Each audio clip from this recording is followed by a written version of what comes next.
Hey, what's going on, everybody? It's Fabs here. And if you're watching this video, congratulations. You've made it to the fantasy football playoffs.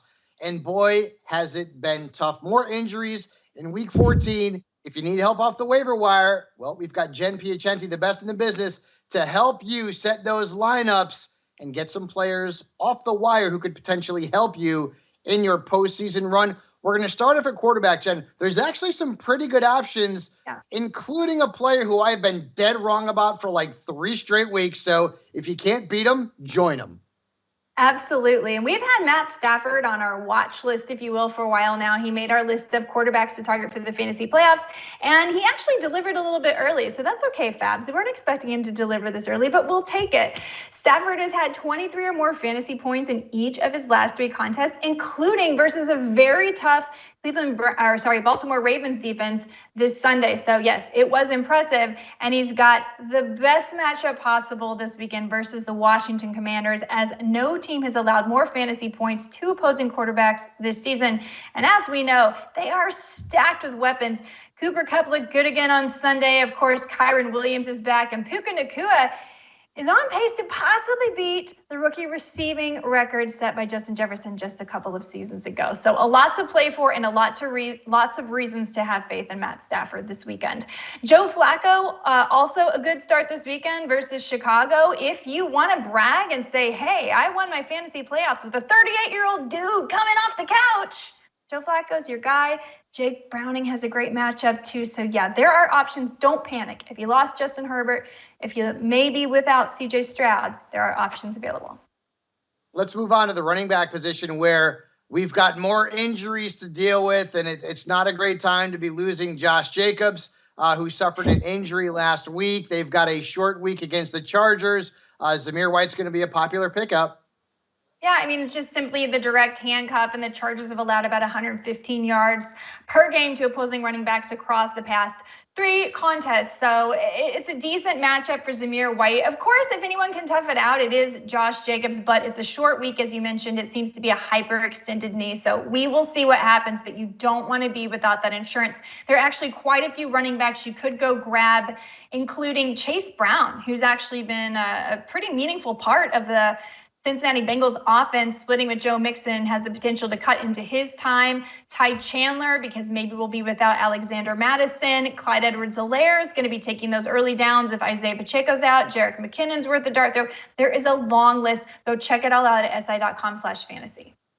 At wide receiver, Odell Beckham Jr. was looking pretty good over the last month or so, then had a bad game. Then this past week in a revenge game, looked really good against the Rams, and he's got a great matchup upcoming too. That's the thing. It is an excellent matchup this week with Jacksonville. And yes, he had the same amount of targets as Zay Flowers. They finished with about the same amount of fantasy points. Again, Odell Beckham Jr., 97 yards, 4 catches, a touchdown.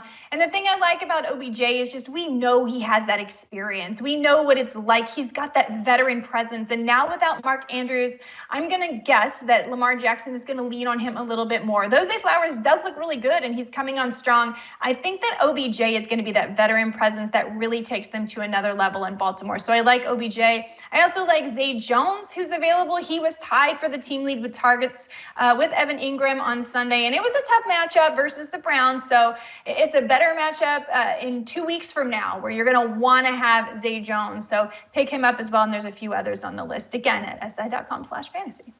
That's right. Noah Brown, Curtis Samuel, also worth a look. Now at tight end, it's real thin out there, and it's gotten thinner, to be quite honest with you.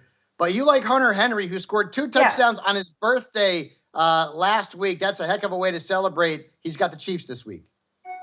He's got the Chiefs this week, and in 2 weeks, he has an excellent matchup. So maybe it's even more of a stash, but 2 touchdowns on Thursday, as you mentioned, 5 touchdowns on the season. He's run the 8th most routes amongst tight ends in the NFL this year. He's played the 8th most snaps amongst tight ends in the NFL this year, and he's run more routes than George Kittle, Dalton Schultz, Cole Kmet. Names you guys know and you want to start every week. So with the limited pass catching options right now in New England, and the fact that Bailey Zappi seem to like him as a red zone target, if you're going to throw a dart, At a tight end, I think Hunter Henry is about as good as any. Of course, Gerald Everett is someone that you could get. Isaiah Likely, obviously, if he's still available, he's a priority.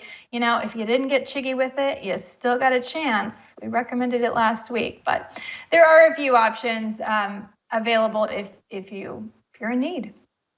And those are the top players to add going into the fantasy postseason via the great Jen Piacenti, the princess of props. Of course, folks, even if you're not in the fantasy playoffs, maybe you're playing DFS, maybe you're playing a little bit of player props, wagering out there. We have got it all covered over at si.com/fantasy. And of course, if you did make the postseason, we're here to help you win the fantasy championship.